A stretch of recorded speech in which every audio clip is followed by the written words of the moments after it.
جاؤ آ جاؤ بھائی ماشاء اللہ. چھٹی نہیں ہے بھائی,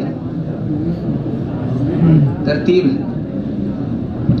آ جاؤ, قریب قریب ہو جاؤ. ہم سب بھی نیت کر لیں, ملکوں میں جائیں گے انشاءاللہ.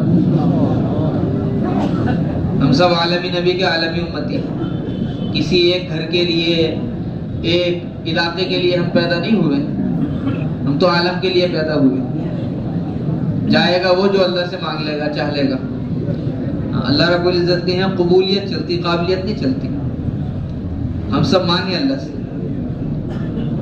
ابھی ہم جب سفر میں جا رہے تھے, بھائی ہارون نے کارگزاری سنائی کہ پڑوس کے ملک میں ہم جب گئے تو وہ یوں کہنے لگے الحمدللہ 5 بر اعظم کا سفر کر چکا ہوں, ایک کا اور رہ گیا. اور بظاہر وہ ٹھیلی لگانے والے تھے اسباب کے اعتبار سے. تو ہم نے یوں کہہ دیا کیسے جاؤ گے؟ تو ان کو غصہ آ گیا. وہ یوں کہنے لگے ہم تھوڑے جائیں گے, اللہ لے کے جائے گا. پھر سنانے لگے جب دوبارہ گئے تو وہ ملے اور بہت خوش تھے اور کہہ رہے تھے الحمدللہ آسٹریلیا کا رخ بنا ہے اور یہ آخری بر اعظم رہ گیا تھا, وہاں بھی جا رہا. تو کون لے کے جائے گا بھائی؟ اللہ لے کے جائیں گے. اللہ بڑے خزانوں کے مالک ہیں, ان کے خزانوں کو کوئی نہیں جانتا اللہ کے علاوہ. فرشتے بھی نہیں جانتے. فرشتے تو باہر تعینات ہیں خزانوں کے, ناپ ناپ کر کے آتا ان کے پیمانوں سے. جانتے اللہ ہی ہے کتنا ہے. ہم تو مانگنے والے بن جائیں اللہ سے. نبیوں کا کام دعاؤں سے چلتا تھا, اور نبوت کا کام بھی دعاؤں سے ہی چلے گا انشاءاللہ. مانگیں گے خوب اللہ سے, جو ارادہ کر لے گا وہ چلا جائے گا. اس لیے سب نیت کرے. سیڑھی اس کی یہی ہے بھائی, سالانہ 4 مہینے. وہ 3 بار تو ایک عدد ہے, ورنہ مقصود سالانہ 4 مہینے والے ہیں. ہاں مقصود کیا ہے بھائی؟ چونکہ یہ صحابہ کی کم سے کم ترتیب ہے. جب کام صحابہ والا ہے تو صحابہ کی ترتیب تو ہو. 1/3 کی ترتیب عام صحابہ کی تھی, اور یہ صحابہ سے پہلے بھی ہے. آپ نے پڑھا نہیں بازار صدقات کے اندر باغ کے 3 حصے کرتا تھا. ایک حصہ تو اہل و عیال کو دے دیتا تھا, ایک حصہ باغ کی ضروریات پر خرچ کرتا تھا, اور ایک حصہ اللہ کے راستے میں. تو کیا ہو رہا اس کے باغ کے ساتھ؟ غیب سے انتظام ہو رہا. ہم بھی یہ ترتیب قائم کریں. حضرت عبداللہ بن مسعود نے اپنے غلام سے فرمایا جاؤ فلاں علاقے میں جا کے کھیتی کرو, اور بنی اسرائیل کے نیک آدمی کی طرح کرنا جیسے وہ کرتا تھا. تو اس لیے ہم بھی کریں گے انشاءاللہ. جب 1/3 کی ترتیب بنا لیں گے اور اللہ سے مانگنا بڑھا دیں گے, اللہ غیب سے ضرورتوں کا تکفل فرما دیں گے. ضرورتیں کون پوری کرتا ہے؟ اللہ کرتا ہے. چاہے ہماری کرتا ہے, ہمارے بچوں کی بھی کرتا ہے, سب کی کرتا ہے. سب کا مالک وہی ہے, خالق بھی وہی ہے. ایسا نہیں ہے اب تو اللہ معاف فرماوے, جب ہم خود ماں باپ ہوتے ہیں اور بچے چھوٹے ہوتے ہیں تو یہ سمجھتے ہیں ابھی ہم بچوں کو پال رہے ہیں, تاکہ جب یہ بڑے ہو جائیں گے تو یہ ہمیں پالیں. اور یہی تاثر ہے جس کے ذریعے بگاڑ ہے. ماں باپ کی قدر نہیں ہے, ماں باپ کے دل میں شفقت نہیں ہے, اور اولاد کے دل میں عظمت نہیں ہے. بنیاد غلط ہے. رب تو اللہ ہے. رب کون ہے بھائی؟ میرا بھی, میری اولاد کا بھی, اور ماں باپ کا بھی.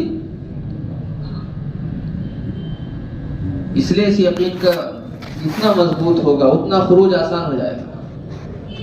یہ یقین کی کمزوری ہے, چاہے ہم اس کو نام کچھ بھی دے دیں, اپنی سہولت سے ہم نام بدل دیتے ہیں, عذر کہہ دیتے ہیں.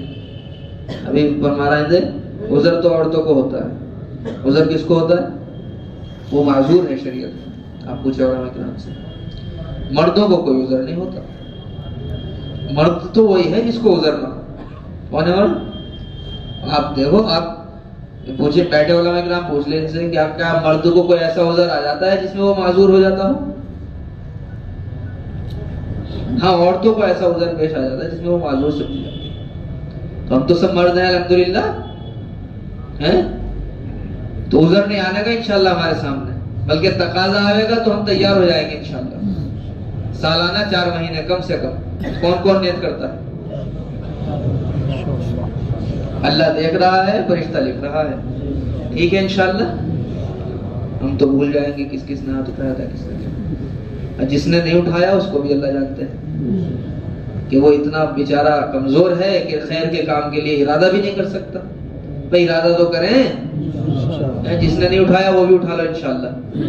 اللہ قبول فرمائے. اتنے سالوں نے نہیں اٹھایا تھا ماشاءاللہ. چلو اب بھی کچھ رہ گئے ہوں تو دل میں ارادہ کر لو انشاءاللہ جائیں گے. لے کے اللہ جائیں گے. کون لے کے جائے گا؟ روزی کا. اللہ کے نبی نے فرمایا روزی کا دروازہ 7 آسمان کے اوپر سے کھلتا ہے. وہ نہ دن کو بند ہوتا نہ رات کو. اچھا ایمانداری سے بتاؤ رات کو کون کون دکان کھولتا ہے؟ سب دن ہی کو تو کھولتے ہیں. وہ روزی کا دروازہ رات کو ہی بند نہیں ہوتا.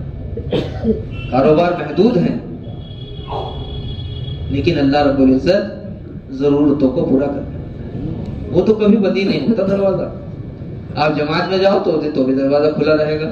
آپ گھر پہ رہو تو بھی دروازہ کھلا رہے گا. ہاں یہ بات لکھی ہے کہ بعض گناہ کی وجہ سے مقدر کی روزی روک لی جاتی ہے اور تقوی کی برکت سے اللہ رب العزت ہر تنگی سے نکلنے کا راستہ بنا دیتا ہے. تو کہیں یہ ایسا گناہ نہ ہو اللہ کے راستے سے رکنا. اب تو لوگ اس کو گناہ نہیں سمجھتے حالانکہ ارتداد کی ہوائیں چل رہی ہیں. آپ دن رات خبریں سننے میں آتی رہتی ہیں. آج فلاں گاؤں کی لڑکی فلاں گاؤں کے لڑکے کے ساتھ فلاں علاقے سے چلی گئی. مسلمان لڑکی تھی غیر کے ساتھ چلی گئی. یا فلاں علاقے میں اتنے مسلمانوں نے اپنا دین بدل دیا. یہ ارتداد کی خبریں ہیں. ارتداد کی خبر سن کر حضرت ابوبکر رضی اللہ عنہ نے پورے مدینے کو خالی کر دیا تھا اور یہ فرمایا تھا دین میں کمی آئے ابوبکر زندہ رہے ایسا نہیں ہو سکتا. یہ وہی کہے گا میرے بھائیوں جس کا کچھ لگ جائے گا. 2 مرتبہ سب کچھ لگایا حضرت ابوبکر نے. کتنی مرتبہ معلوم ہے آپ کو؟ ہجرت پہ لگایا تھا نہیں لگایا تھا؟ سب کچھ لے گئے تھے. حضرت اسما نے اپنے دادا کا کی تسلی کے لیے ٹھیکرے ڈال دیے تھے اور کپڑا اس پہ ڈھانک دیا تھا اور کہا ہاں اب تو کچھ ہے چلو اس سے تمہارا کام چل جائے گا. ایک مرتبہ تو ہجرت پہ خود قسم کھا کے فرماتی تھی حضرت اسما رضی اللہ عنہ خدا کی قسم گھر میں کوئی چیز نہیں تھی, کوئی دینار و دینار باقی نہیں تھا, سب کچھ لے گئے تھے. لیکن چونکہ محنت میں ساتھ ساتھ چل رہی تھی تو اس لیے دادا کو تسلی دے دی. ہمارے زمانے کی کوئی عورت ہوتی علاقے کو جمع کر لیتی. یہ تو جماعتوں میں پھرتے رہتے ہمارے لیے کچھ چھوڑ کے نہیں گئے. اگر غلطی ہماری ہے ہم نے معاون نہیں بنایا اس کو. ہم سب سوچے ہمیں کتنا زمانہ ہو گیا تبلیغ میں لگے ہم میں سے کتنوں کے چلے لگ گئے مستورات میں. گھر کی کتنی بالغ مردوں کے بالغ مستورات کے ہم نے وقت لگوا دیے. ابھی تو ہم اپنے بچوں کے وقت لگوا پائیں جو ہمارے دست نہیں کریں. یہ کمزوری ہے میرے بھائی. اتنا کمزور نہیں ہونا چاہیے دائی کو. بالکل بجھ جاوے. حکمت اپنی جگہ ہے. حضرت ابوبکر یوں کہہ رہے ہیں اپنے بیٹے سے اس کو طلاق دے دے عاتقہ کو, اس کی وجہ سے تو سستی کرنے لگا. ایسا ہونا چاہیے دائی مضبوط.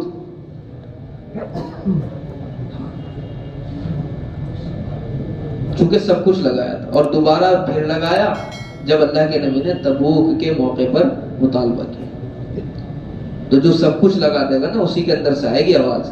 لگائیں گے انشاءاللہ پھر دین کی کمی برداشت نہیں کریں گے. ہمارے مولانا صاحب دامت برکاتہم روز فرماتے ہیں کہ وہاں تو یوں کہہ رہے ہیں رسی برابر کمی منظور نہیں دین میں, اور یہاں دین بچا ہی رسی برابر ہے, پھر بھی مسلمان بیٹھا ہوا ہے. نکلیں گے انشاءاللہ.